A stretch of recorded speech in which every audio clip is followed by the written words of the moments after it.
This tea from here in Suối Giàng can cost up to $400 per kilo. But in the north of Vietnam, you can get free tea like this just about anywhere, at any restaurant, at any hairdresser, apparently. So what makes this tea worth $400 when this is free? Let's find out. Welcome to Suối Giàng, a mountaintop sanctuary that slipped through the cracks of modernity to preserve something ancient and extraordinary. Now, I've got to be honest, I'm just not a tea guy, especially not the bitter, hot teas that are a staple in the north of Vietnam. It's just not my cup of, well, tea. But Suối Giàng is a different story altogether.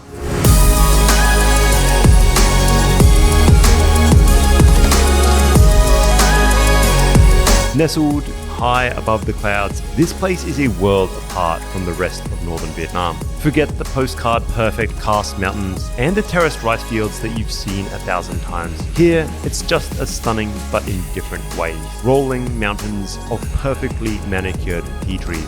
But the crown jewel at the very top of these mountains are the ancient tea gardens that have stood the test of time, some for as long as 800 years. These trees are the backbone of a Hmong community that have been their guardians for generations, and they're the reason that I've come back.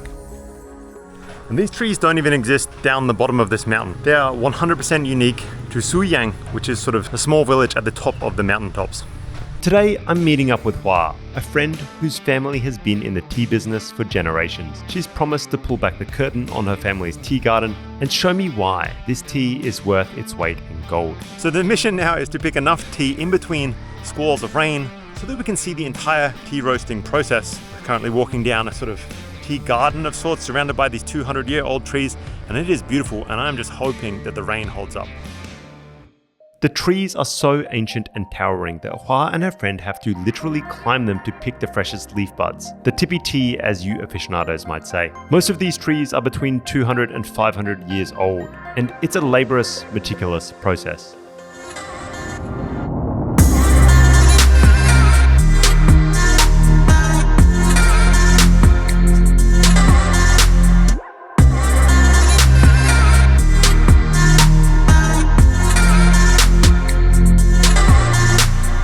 Before you know it though, we've harvested around 2 kilos of leaves. The kicker here is you need around 5 kilos of these fresh leaves just to produce 1 kilo of the final product. So every 2 to 3 years they cut the trees back just hugely in order to get more growth from the trees, really get them into that shape. And it's pretty interesting. They've obviously been doing this for a huge amount of time. I imagine they've been treating these trees the same way for almost 400 years. It's pretty remarkable. It's obviously the way that they can maximize the amount of tea that they can get. And also I imagine it's a lot easier to climb when they're nice and short like this. How do you know which leaves to pick? Mình sẽ hái như thế. Ví dụ mình cái lục trà mình sẽ hái 2 lá. Hai lá? But that's 3. She said you should only pick 2 leaves, but then she picked 3. And so this is the one that's called white tea. And this is the most expensive, right? Yes, from 8 million to 9 million. 8 to 9 million, that's like $300-400. I mean, this is incredibly expensive tea. Yes. One tea cheese is not enough for 1 kilo. Really? Yes, so it's Wow. very, very rare. Wow, that's incredible. Okay, now I understand why it's so expensive. I like this. So why the astronomical price tag? It's not just the labor, although that's a big part of it. It's also the terroir, the high altitude, the specific soil composition, and the unique subtropical climate. And as word gets out, demand is skyrocketing. You can't rush nature. Increasing supply, we'd literally have to wait another couple of centuries for new tea trees to mature. It's a classic case of demand outpacing supply. That's not just limited, but practically irreplaceable. So there it is, a tea fruit. But I'm told it's not edible. And Anh được không? Yeah. Huh. So I'm wrong, maybe you can eat it. It's just like bitter and chap, that magical word. Chap. Magical word, kind of like sour, bitter, I don't know. There's probably a better translation that I'm forgetting. Once we've picked enough for a small batch, we make our way to a local processing facility. Most of the tea here is now sold to the Taiwanese market, and while modern Taiwanese machinery has brought in a level of consistency to the process, some purists still demand the traditional hand processing methods, and many brands that order from these communities still request it. Okay, guys, here is the deal. So we now have around 5 kilos or so, I'm told, of this rather expensive Suối Giàng tea. They're currently heating up the roaster behind us, but here we also have a bit more of a modern factory, and the general idea is that they've got these machines from Taiwan now that are very consistent with their production. So you're able to consistently get an incredibly high quality of tea. I'm not interested in high qualities of tea though. I'm interested in seeing how it has been done in a more traditional manner. So we're going to roast this up in some giant ass woks. See how it's done.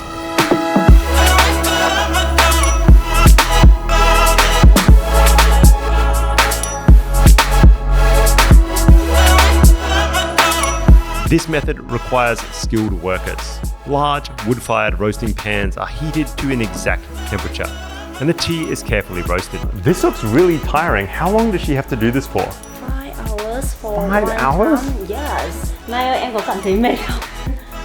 Cũng mệt thì không mệt nhưng mà hơi nóng thôi chị ạ. Do they have two people that do it for 5 hours, or is it just one person that does all 5 hours? Sẽ có người thay nhau chị ạ. Oh, yes. That makes more sense. Yeah, yes. Thường thì cái sản phẩm truyền thống này thì nhà em làm theo người đọc. Yeah, I don't know. I like that it still happens this way. Này chưa được.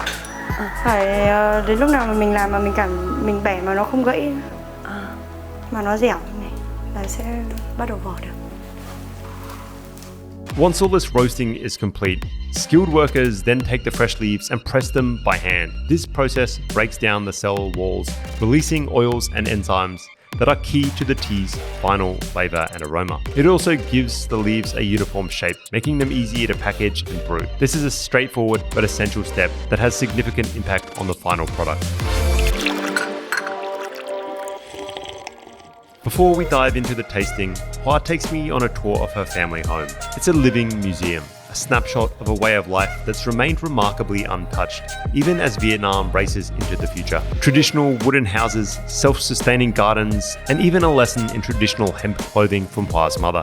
It's a world apart, and yet somehow it still feels like home. So we're currently in the garden looking for indigo. I'm pretty interested in the process of making a Hmong garment, and it just so happened that Hoa's mother was doing some embroidery when we first came, and she's interested in showing us quite a few of the steps.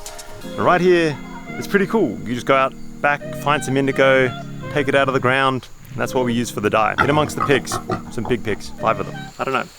I wish I'd dyed my own clothes once. Đây là mẹ em đang thêu. Lấy ta Thêu váy, thêu cái váy này.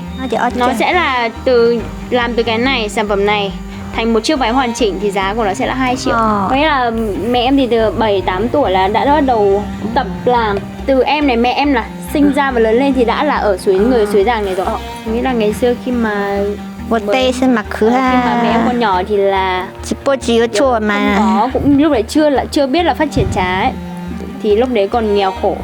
Còn bây giờ khi mà chè nó phát triển ra ngoài hơn ấy, bán được nhiều hơn thì lúc đấy bây giờ kinh tế nó ổn định hơn và cuộc sống nó rất khá. Đó, mẹ vẫn hiểu tiếng Việt nhưng mà có nghĩa là không nói được nhiều. Yes, exactly. She can understand Vietnamese, but she doesn't speak it. Oh, she's kind of like me. Yes, us. Đồng anh. Đồng anh. Finally, I sit down with Luan and Hoa for a deeper dive into the tea and Hmong culture here.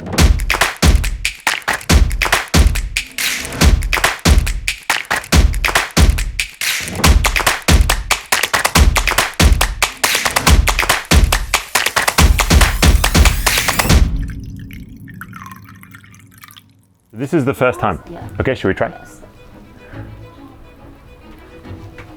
Yes. It's not very bitter at all. There's very subtle flavor. Yes, it is sweet. It's sweet, right? Yes, yes. Have the Hmong people grown tea here for 400 years, or was the tea just already here? Khi người dân đến ở Suối Giàng này thì là những cây trà đã có rồi.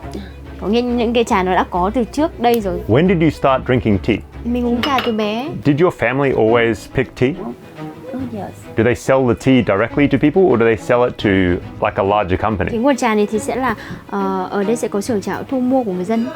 Okay. The second time. Okay, let's try the second time. Yes. I'm not really a tea person. I usually drink coffee. How do you feel it is different? It's stronger, a bit stronger, I think. Yes. Nước thứ hai là bắt đầu nước trà nó sẽ đậm. Nước trà thứ ba sẽ là nước trà đậm nhất. The third time is the Yes, strongest. yes. What about the 7th time? Tiên nó sẽ Second nhạt. time is the same first time and second time. Oh, really? Yes. Oh, okay. And I think you can taste third time? Yeah, we'll do 3. Yeah. 3 will be fine. Yes. Is the tea here is good for the economy? Like, do a lot of people make a lot of money from tea? Vâng. Yes. Trà để mà mọi người biết đến nhiều nhất ý, thì là bắt đầu từ năm 2019. Right. So it's becoming popular for like tourism almost. Yes. But the tea trees here are 200 years old or 400 years old sometimes. Yes, 400 years old. So the tea industry here has existed for a long time. Yes. So why is it only becoming popular now, just 4 years ago? Yes, because many people from other province come in here and develop. Okay, let's try. This is number 3. Yes, number 3. Oh, different. Yeah. Very different. Yeah, much stronger. Yeah. And much more flavor. Yeah. Like, to be honest, the first 2, it was kind of hard to taste any flavor at all. Oh, I like this the best. This is like the 3rd time is the best time. Yeah. How is it different here now from when you were a young child? What has changed? Trước đây thì mọi người chỉ thu hái xong bán cho người dân thôi. Đi bán cho người buôn ấy. Còn bây giờ thì mọi người tự làm, tự sản xuất, tự bán luôn và tự quảng bá cho thương hiệu của gia đình mình ấy. When your son grows up, do you hope that he works in the tea industry as well? Có nghe mình sẽ hướng theo sở thích của em bé. Ví dụ em bé yêu trà thì mình sẽ hướng cho em bé về trà, còn ví dụ như em bé yêu một cái ngành nghề nào đó khác thì mình cũng sẽ hướng. I noticed when I travel around Vietnam that the women of the Hmong people still wear the traditional outfit a lot. Yes. Đúng không? Mỗi cái vùng dân tộc người Mông nhé sẽ khác nhau. Cùng là người Mông. Cùng là người Mông nhưng mà sẽ khác nhau. Ví dụ một gang trải, điểm tới của anh như một gang trải các bạn sẽ mặc khác. Okay, let's try this one. So this is This is Vietnamese. This is green tea. green tea. Yes. Okay. How do Oh wow. Yes. Yeah, that is really Can different, you huh? speak? Yeah. How do you feel? Yeah, it's very like chat. It's very like, yeah, it's a mix. It's bitter, it's sour. Yes. It's I mean, this is loaded with flavor. And to be honest, Yes. this is what I'm used to from Vietnamese tea. It often tastes Yes. like this. In the north, when you traditionally drink tea at restaurants, like the free tea, it has more of this flavor. Incredibly strong flavor. And that is just almost no flavor at all. It's crazy. And this is all the same tree. Yes, and so Vietnamese men They like this? like that. I don't really like this one. They drink all day from morning, afternoon, and evening. Yes. Okay, Hua, thank you for telling me about your culture and for showing me this tea. It's really, really interesting. Yes. And Loang, thank you for translating. It's very good. I think I like the first tea Yes. and the second tea. What I find extraordinary about Suối Giàng isn't just the tea, as incredible as it is, but the people behind it. Here, the Hmong community isn't just surviving, they're flourishing in a way that defies modern expectations. They've been the stewards of these ancient tea trees for generations, and now the rest of the world is finally catching on. But what's really captivating is the balance that it has created. The rising demand for their unique tea, along with the modest but growing tourism sector, lured by these almost poetic tea gardens, has created something rare, a compelling reason to stay, to continue a way of life that's been handed down through centuries. In Suối Giàng, it's not about abandoning traditions for the allure of city life, a story that I find all too common. Instead, the incentives encourage embracing a heritage that's now more relevant than ever. That's it for this one, guys. Thanks for watching. It wouldn't be an outro in Vietnam without some lovely karaoke music in the background, so hopefully you guys are enjoying that. If you like this episode, please give me a like, maybe subscribe. Thanks for watching, and I will see you in the next video. Goodbye.